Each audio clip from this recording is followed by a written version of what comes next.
नमस्कार दोस्तों, मैं लकी स्वागत करता हूं आपका अपने हॉरर चैनल खूनी आत्मा पर। यहाँ हर कहानी सिर्फ डर नहीं लाएगी, बल्कि आपके खून को जमा देगी। ये वो जगह है जहाँ आत्माओं के राज खुलते हैं और सन्नाटे में भी चीखें सुनाई देती हैं। तो संभल जाइए, क्योंकि खूनी आत्मा की ये दास्तान आपके दिल की धड़कन को रोक सकती है। तो कहानी में आगे बढ़ते हैं। दोस्तों, राजस्थान में जितने किले और हवेलियां छिपी हैं, उतने ही रहस्य और कहानियां भी उन वादियों में छिपी है।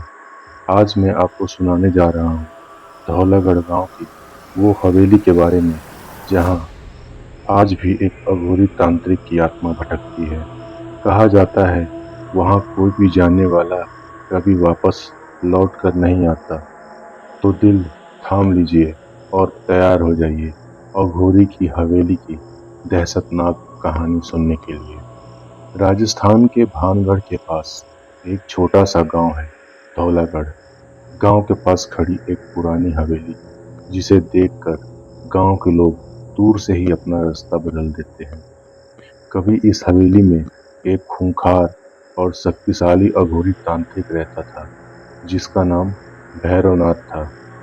वह दिन में आम इंसान की तरह ही लगता, लेकिन रात होते ही शमशान घाट में जाकर तंत्र मंत्र करता था। लोग कहते थे कि वह इतनी साधना कर चुका था कि भूत प्रेत उसकी हर बात मानते थे। गांव वाले उससे मदद मांगने आते थे। कोई उससे अपने दुश्मन को खत्म कराना चाहता था, तो कोई उससे अमीरी पाने की चाह में उसकी पूजा करता था, और कोई बीमार बच्चों को ठीक करने के लिए झाड़ फूक करवाता था। लेकिन हर काम की कीमत होती थी। भैरवनाथ कहता, जिसे मेरी मदद चाहिए उसे अपना खून, अपने बाल या अपनी आत्मा का हिस्सा चढ़ाना होगा। धीरे धीरे लोग उससे डरने लगे और हवेली वीरान हो गई। भैरवनाथ ने हवेली के नीचे एक गुप्त तहखाना बनवाया था।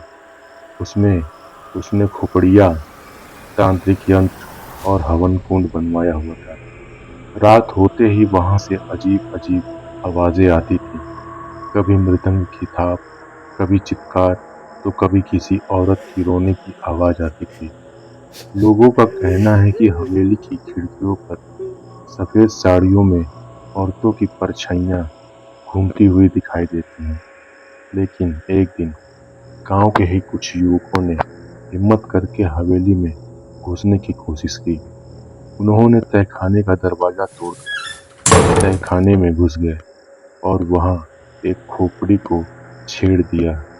तभी अचानक चारों तरफ तूफान सा उठ गया। हवेली की दीवारों से खून बहने लगा। उसी समय भैरवनाथ प्रकट हुआ और बोला, मेरी साधना को जिसने भी अपवित्र किया, उसका वंश हमेशा के लिए मिट जाएगा और यह हवेली भूतों का डेरा रहेगी। कहा जाता है उसी रात भैरवनाथ ने अपने आप को आग में आहुति दे दी।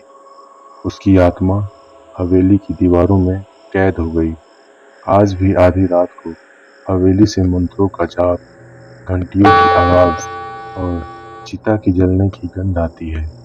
लोग बताते हैं वहां एक काले कपड़े वाला लंबा आदमी हाथ में मानव खोपड़ी वाला छड़ी लेकर इधर उधर घूमते हुए दिखाई देता है।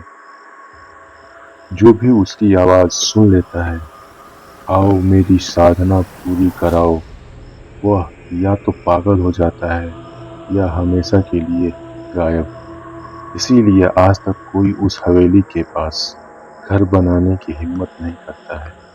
तो दोस्तों, ये थी अघोरी की हवेली की रहस्यमयी और डरावनी कहानी। आपका क्या मानना है? क्या भैरवनाथ सच में आज भी वहां भटक रहा है, या ये सब सिर्फ अफवाह है? अगर आपको ये कहानी पसंद आई हो तो चैनल को सब्सक्राइब जरूर करें, क्योंकि मैं